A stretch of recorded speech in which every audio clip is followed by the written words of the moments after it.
اور لوگوں میں کوئی ایسا بھی ہے جو اللہ کی شان میں بغیر علم کے اور بغیر ہدایت کے اور بغیر کتاب روشن کے جھگڑتا ہے اور تکبر سے گردن موڑ لیتا ہے تاکہ لوگوں کو اللہ کے رستے سے گمراہ کر دے.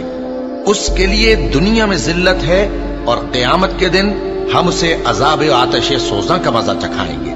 اے سرکش، یہ اس کفر کی سزا ہے جو تیرے ہاتھوں نے آگے بھیجا ہے، اور اللہ اپنے بندوں پر ظلم کرنے والا نہیں.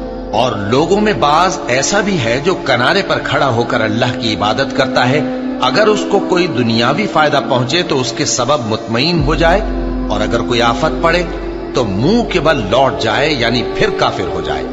اس نے دنیا میں بھی نقصان اٹھایا اور آخرت میں بھی. یہی تو صاف نقصان ہے. یہ اللہ کے سوا ایسی چیز کو پکارتا ہے جو نہ اسے نقصان پہنچائے اور نہ فائدہ دے سکے. یہی تو پرلے درجے کی گمراہی ہے. بلکہ ایسے شخص کو پکارتا ہے جس کا نقصان فائدے سے زیادہ قریب ہے. ایسا دوست بھی برا اور ایسا ساتھی بھی برا. جو لوگ ایمان لائے اور عمل نیک کرتے رہے، اللہ ان کو بہشتوں میں داخل کرے گا جن کے نیچے نہریں بہ رہی ہیں.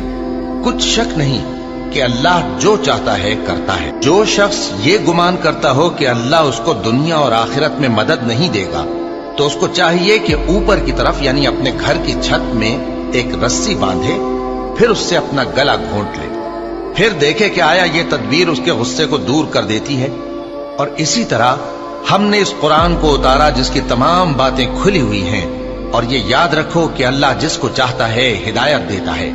جو لوگ مومن یعنی مسلمان ہیں اور جو یہودی ہیں اور ستارہ پرست اور عیسائی اور مجوسی اور مشرک، اللہ ان سب میں قیامت کے دن فیصلہ کر دے گا.